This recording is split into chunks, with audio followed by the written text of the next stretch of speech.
In the last lecture, we have seen that Aristotle is trying to bring out the concept of poetry as imitation, and therefore it is consistent, although not very much identical to that with fiction. And even in the last lecture, we discussed that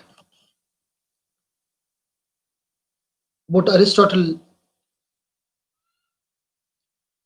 what Aristotle's dictum of poetry, that poetry is concerned not with what has happened, but with the kind of thing that would happen, and that is what is possible in accordance with probability or necessity. That is what we have discussed in the last lecture. And then we have talked about that the notion of possibility and necessity, probability and necessity need to be discussed further. And Aristotle, in the beginning of chapter number 4,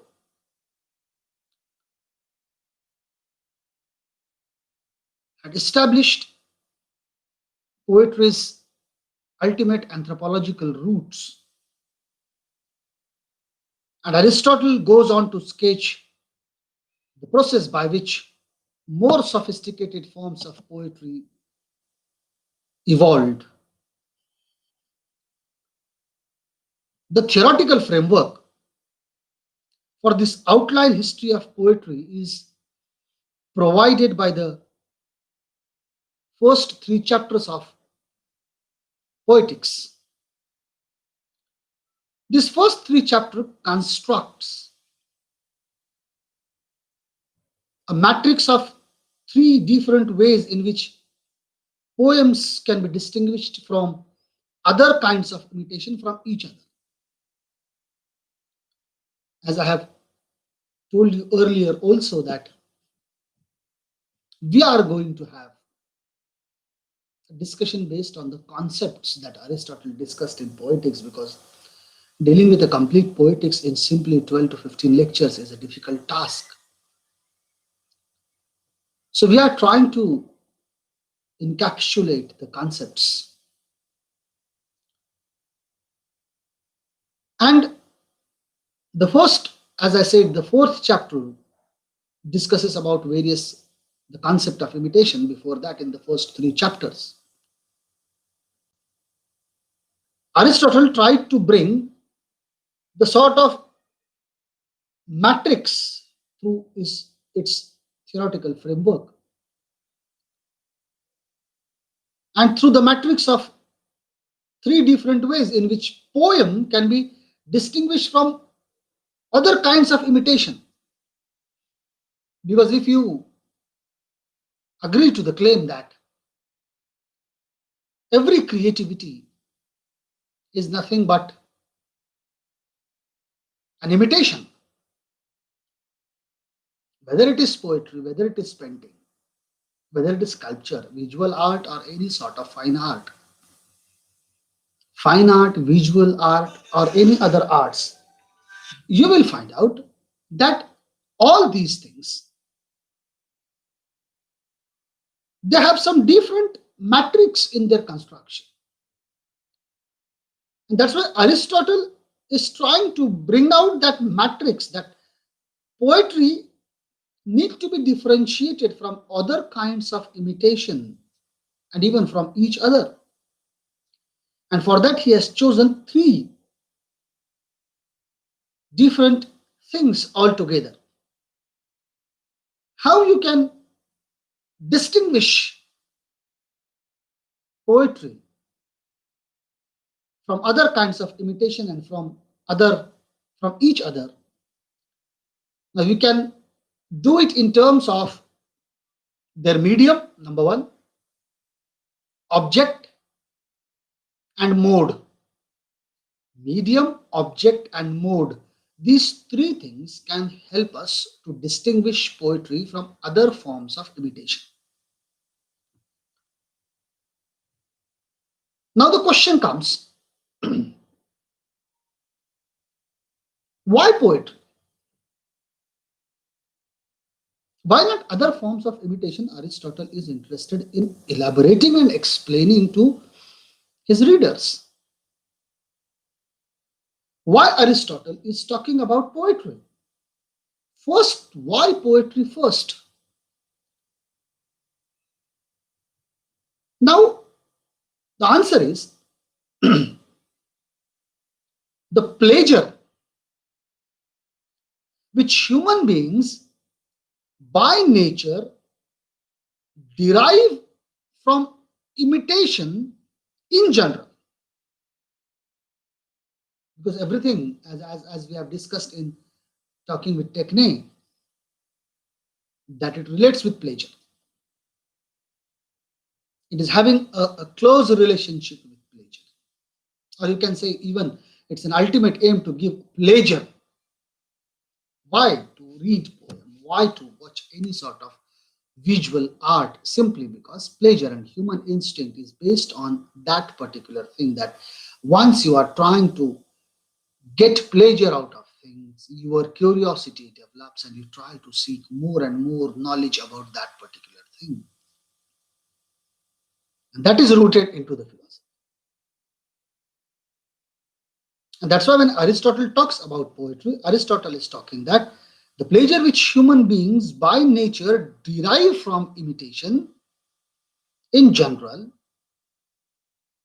does not explain very categorically that why they took up this form of imitation in particular. They have not made it categorically specified. But according to chapter number 1,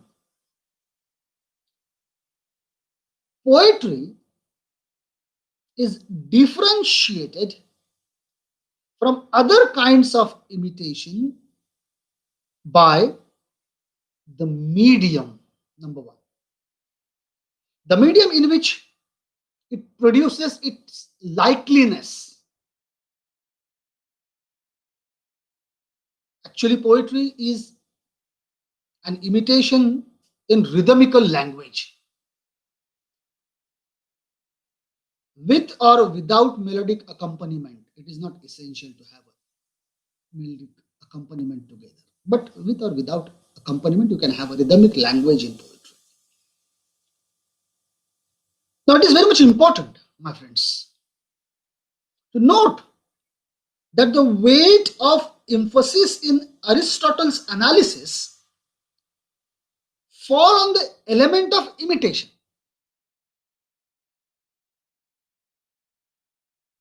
His contemporaries would have been content to define poetry as a composition in verse. By contrast, Aristotle denies Aristotle denies that non-imitative forms of verse are poetry. That means for a poetry which is to be called as an imitation requires rhythm. Non-imitative forms of verse,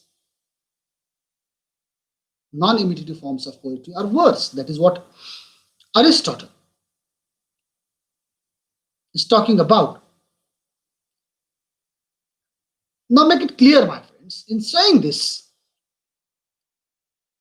he is not making an aesthetic judgment. Please make it very clear to you. He is not making any sort of aesthetic judgment when he is saying this. Now, as an example of someone who composes verse but not a poet,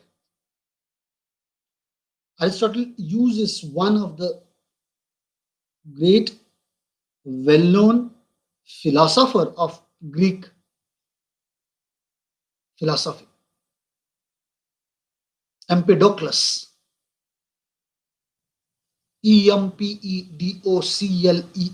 Empedocles. Aristotle has high regards for Empedocles in his quality of verse.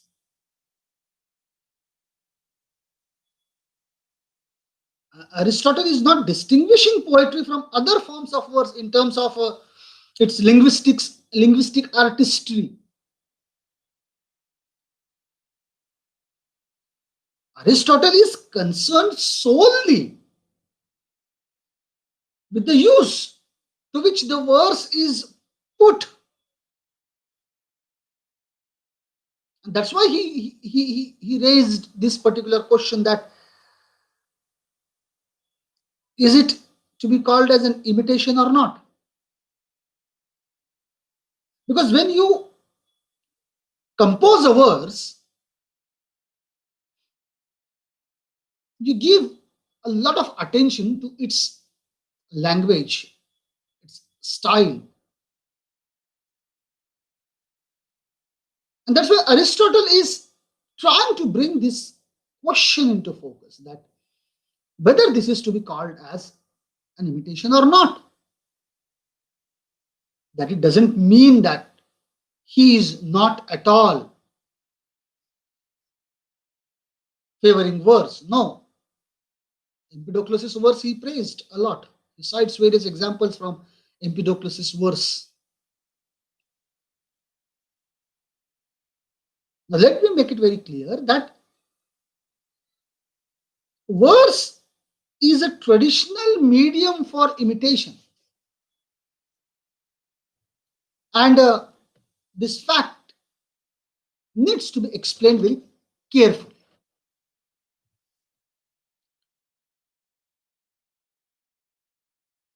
Aristotle believes that human beings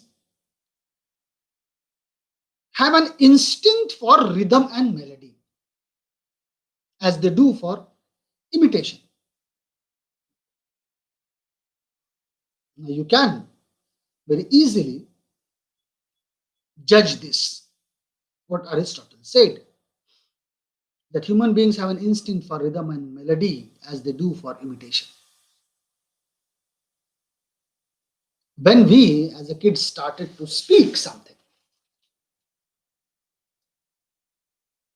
what we did, we imitated the lip movement of our elders. We tried to speak or try to imitate the sort of words uttered by our elders. And that's why our elders, when they know this fact that the kid is trying to imitate everything, then they did not utter very difficult word. They uttered very simple words, which does have a sort of lip movement, a simple lip movement. Some words like ba, pa, ta, and there you started to imitate all those things, and then you started to construct it in the form of words. That means if you read the nursery rhymes, every nursery rhyme is having a typical rhythm and typical melody, because rhythm and melody, both the things are easy to imitate. This is human instinct. And this claim that human instinct, there's a human instinct for rhythm and melody as they do for imitation, this claim made a passing remarks in chapter number 4. And this is echoed later when rhythm and song are identified as features which make the language of tragedy very pleasurable. And that's why Now, if you can remind the lectures that we had of drama in our classrooms, there we even talked about the tragedy tried to use a refined language, a language of a typical rhythm, and that's why most of the time, most of the students are unable to understand Shakespearean plays because it carries a sort of typical rhythm, a rhythm of to be or not to be. Look at the rhythm that is followed in drama. And that's why Shakespeare used this rhythm, or all the tragedians use that rhythm and song in their writing of tragedy, because rhythm and song gives a sort of pleasure, and that makes tragedy very pleasurable. Now let us make it very clear once again, my friend. Pleasure doesn't mean to give happiness always. The pleasure which human beings take in rhythm and melody makes it natural that the instinct for imitation should be expressed in the medium of verse and song. And that's why the first mode that we are talking about, first thing that we are talking about, that three thing in the matrix distinguished poetry from other forms of imitation, in which we talked about medium the first, then object, then mode. So it is the medium. Rhythm and song is the medium, is a very closer medium to human instinct to imitate. And that's why you will find out the pleasure which human beings take in rhythm and melody makes it natural, because it is natural in human instinct that they love rhythm and melody. That makes the poet to understand this human instinct, and he tries to use this human instinct in his work to give pleasure. And that's why you'll find out it makes verse and song makes the whole tragedy pleasure.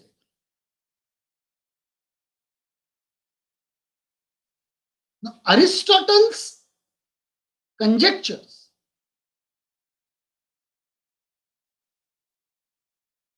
you can say not unreasonably, that imitation in verse and song would have begun with simple improvisation. As I said you very clearly while giving example of the rhythm and melody that we use to imitate, there's an instinct. Ba, pa, ma. Look out the sounds, the gurgling sounds that child used to imitate as you start to speak in front of him. Look out all the nursery rhymes written for children. Those nursery rhymes carry a sort of rhythm and melody into it so that it can be imitated. What is there in that poem, when in the nursery rhyme, when say telling lies, open your mouth, and how the child reacts in that nursery rhyme, Johnny, Johnny, yes, Papa. Look out the sort of, you can say, imitation that the child started to have. And that's why Aristotle, not reasonably, and not unreasonably, reasonably he's trying to bring out that imitation in verse and song would have begun with simple improvisation. You're improvising. And this can be understood very easily the way we started to talk, the way we teach a small kid to speak, a simple improvisation of certain things. Out of which this improvisation leads further, moves further, out of which the highly sophisticated forms of poetry highly sophisticated forms of poetry, known in his own day, Aristotle's day, was developed. And that's why uh, Greek tragedies are supposed to be one of the best tragedies in drama.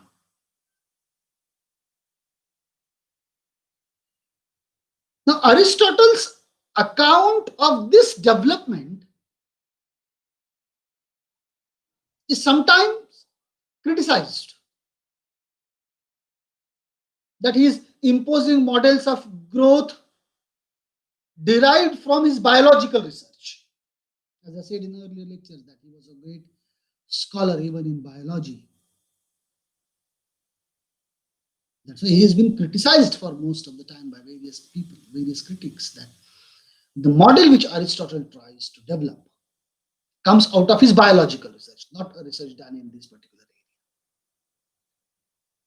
area. This is somehow, you can say, is misleading, because this is a fact if you try to judge it on yourself.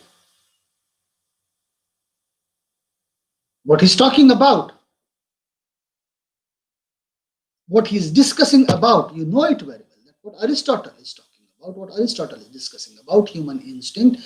If you try to understand those things with yourselves, you will easily find out that what Aristotle is saying is true, not his biological research. Now, in one sense, the evolution of poetic forms is a natural process. If, as Aristotle believes, poetry expresses number of human instincts based on rhythm and melody, we find that it is an activity in which human beings will by nature tend to engage. We are interested to that sort of activity. That's why you will find out that most of the time when you are trying to understand something which is very close to a rhythm and melody, you are very much eager to participate into it rather than going with very dry topic of discussion or debate.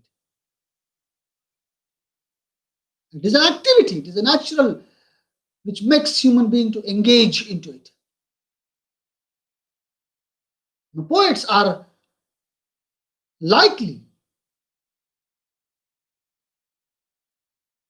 by over time,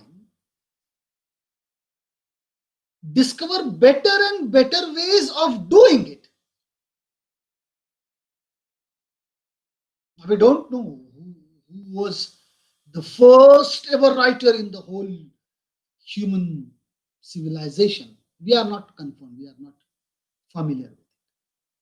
But whatever sort of poem, whatever sort of rhythmic words he wrote, if you look into the caves where human beings used to stay earlier, if you look to that particular caves,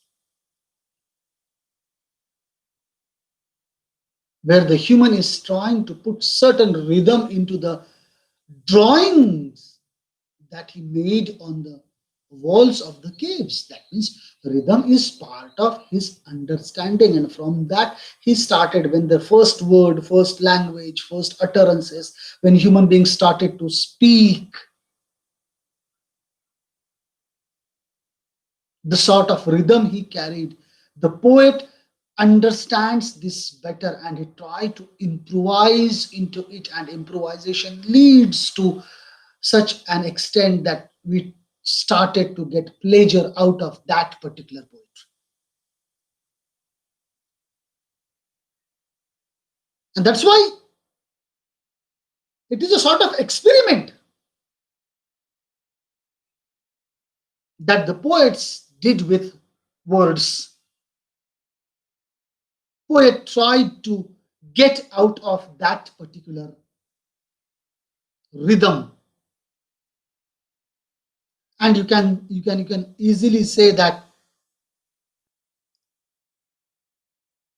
the utmost or the peak of this better use of rhythm and melody into poetry was successfully experimented by the tragic poets.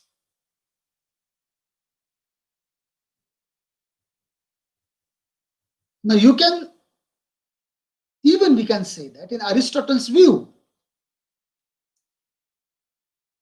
the best kind of tragic plot that can be constructed, that can be made based on trial and error. That's why he used to say that the best kind of tragic plot are by trial and error, because once you reach to an optimum form of anything, then the further development and improvisation seems to be impossible. Once you reach to optimum level of improvisation, then there is no chance of making it again refined.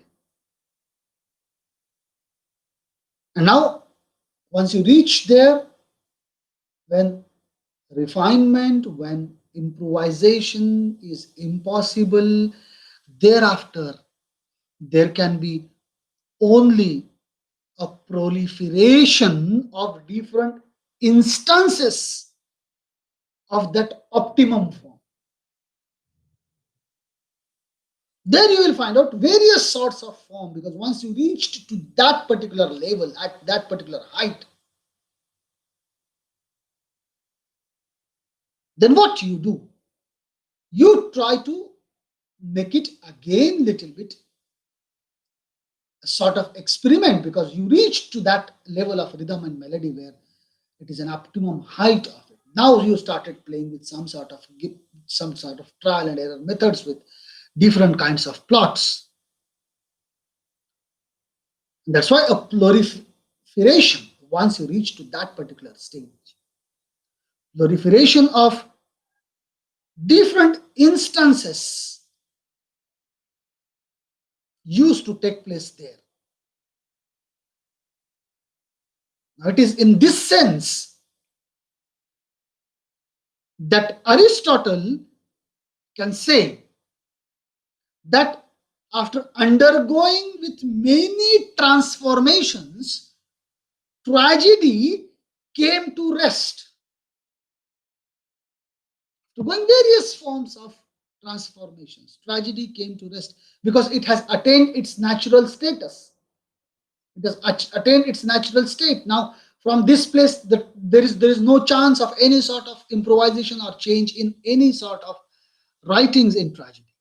So it reached to its peak culmination point. But in chapter 4, in the end of chapter 4 and beginning of chapter 5, and in chapter 5, you can say, he displays considerable efforts and interest. Aristotle displays, you can say, considerable interest in individuals' contribution to the development of poetry. And he is also aware with the fact that social and institutional factors and individual incompetence may inhibit the continued realization of the optimum form. Because once you reach to the optimum form, then the social and institutional factors started to work upon. And most of the time, the individual incompetence to overcome with those factors can make this realization that this optimum form of poetry may have that capacity to give pleasure or not. And that's why you can say that clearly. Aristotle saw the history of poetry as a social and not simply a natural phenomenon.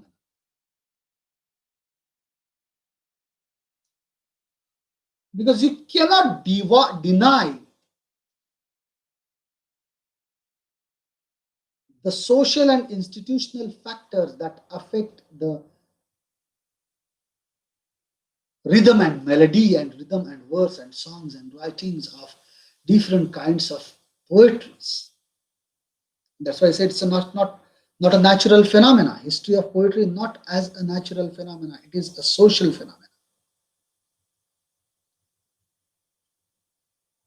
Now this the assumed trajectory of development will depend upon what kind of poetry that one regards as the most sophisticated.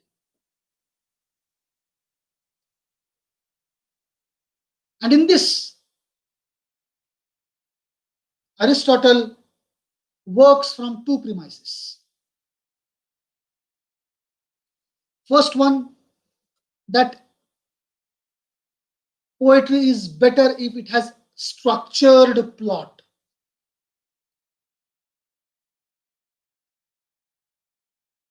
Again, please remind yourself with those words which I have said in earlier lectures that poetry doesn't mean the kind of poetry we are reading with lyric and all those things. Aristotle is talking about, if I say in today's our own words, epic and drama, which poetry regards as one of the most sophisticated forms of poetry. Aristotle works in this regard with two premises. First, that poetry is better if it has a structured plot.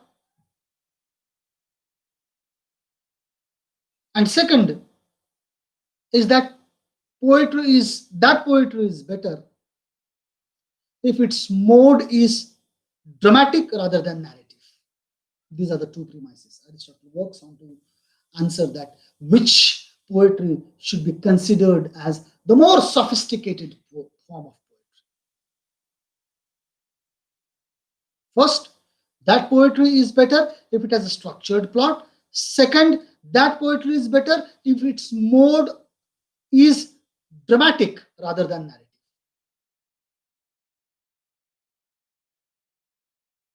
Now let us understand the first premise that Aristotle is talking about. If it has a structure, structured plot. Now he infers that the earliest poems would have recounted the glorious deeds of some gods or any hero admiringly.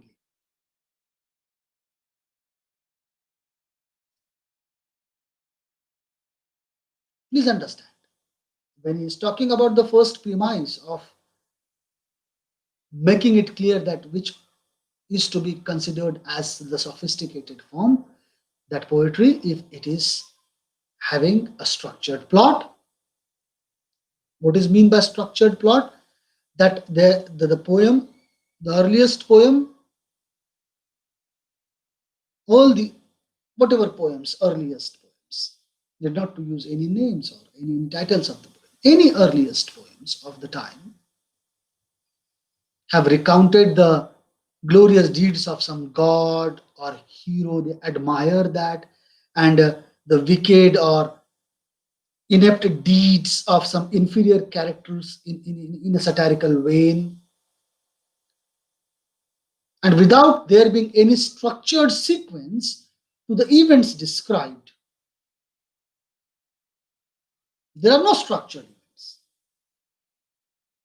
You're talking about good deeds of God or hero, and you admire him, and then you started talking of wicked or inept deeds of some inferior characters you are trying to narrate, but it is not in structured form. Will it give pleasure? Naturally not. Now, in due course, these disjointed strings of admirable or in or compatible actions gave way to connected narratives, connects narratives, as in epic.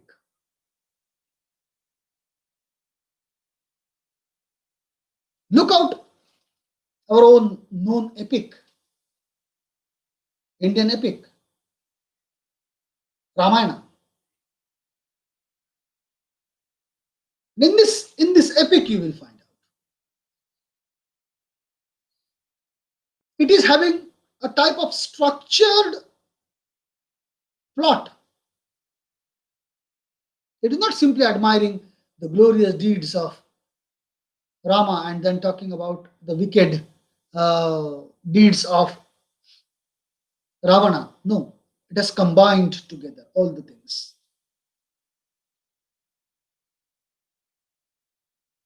The importance of coherently structured plot is the crucial elements in poetics. We are going to examine this later on when we move further in discussion. But structured plot is the crucial element in poetics. The importance of coherently structured plot is crucial element in the poetics.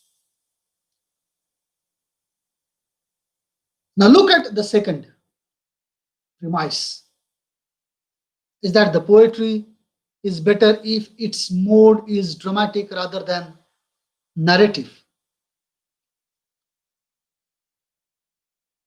Poetry is imitation. It seeks to create likenesses,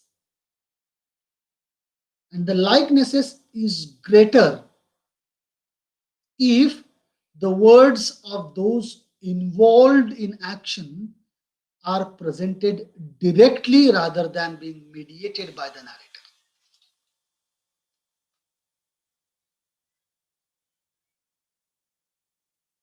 Why do we feel? Why do we think? Why do we like?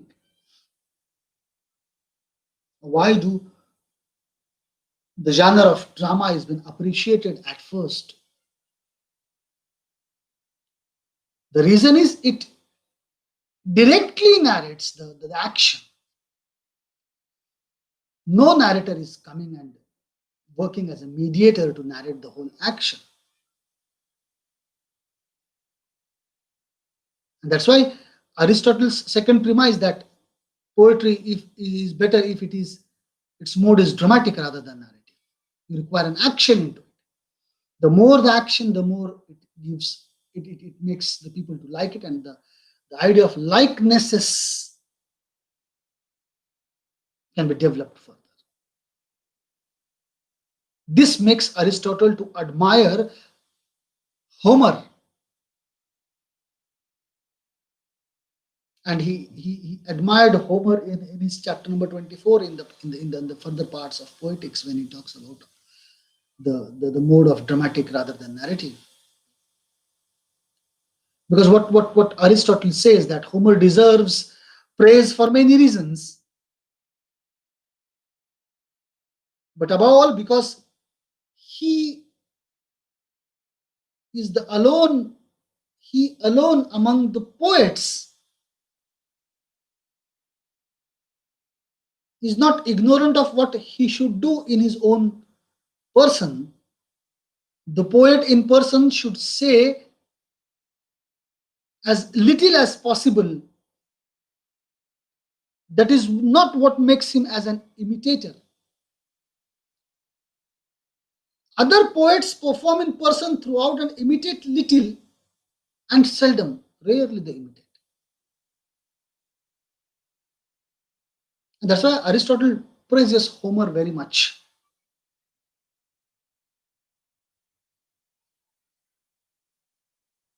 Now, the implication that epic narrative as such is not imitations seems at first sight to contradict of what is said in, or what it said of its elsewhere in Poetics. It contradicts himself if he is saying that the epic narrative as such is not imitation.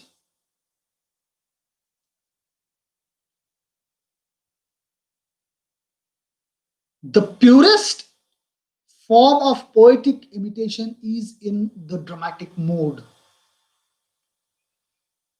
Other modes are imitative,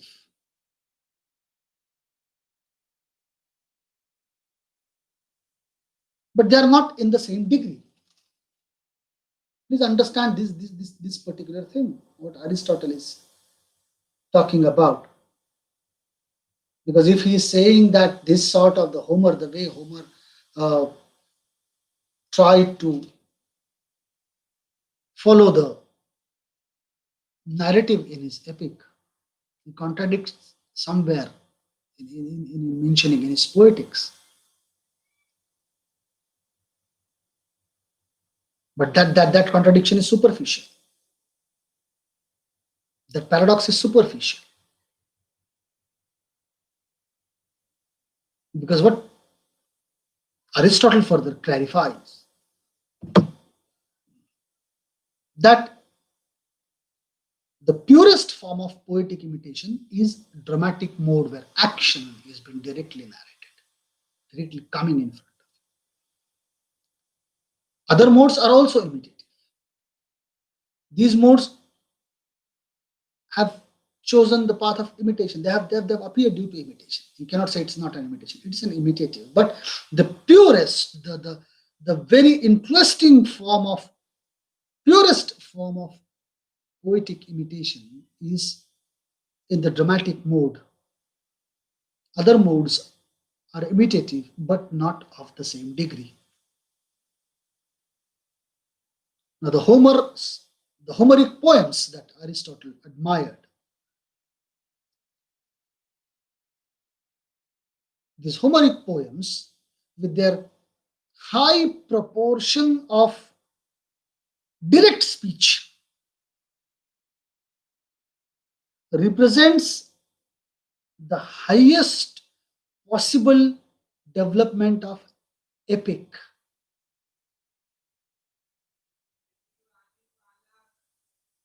This shows the highest possible development of epic, Homeric poems,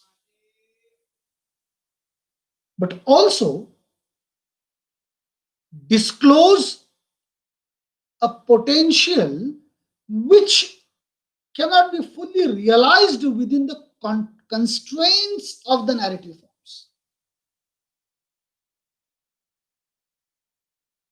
When you admire that the Homer's poem, with their high proportion of direct speech, represents the highest possible development of epic, this understanding, this argument, this consideration also disclose a potential which you cannot able to realize it, which you cannot able to understand, that there are some constraint of narrative forms because you started admiring it. So Homer points the way towards drama because it is epic that Homer wrote. Now there are certain constraints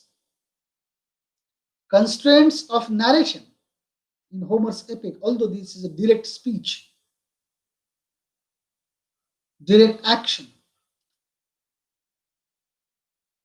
but it is not drama. It is epic. It is directing towards Homer's poems, directing towards drama. But drama proper was what you can say in Aristotle's view, a separate and subsequent development of poetry. It is not the same thing that Aristotle is talking about. Aristotle, when he's saying about drama, Aristotle is talking about drama with a separate and subsequent development. Excuse me, friends, I'm having an urgent phone call from the university. Excuse me for a moment.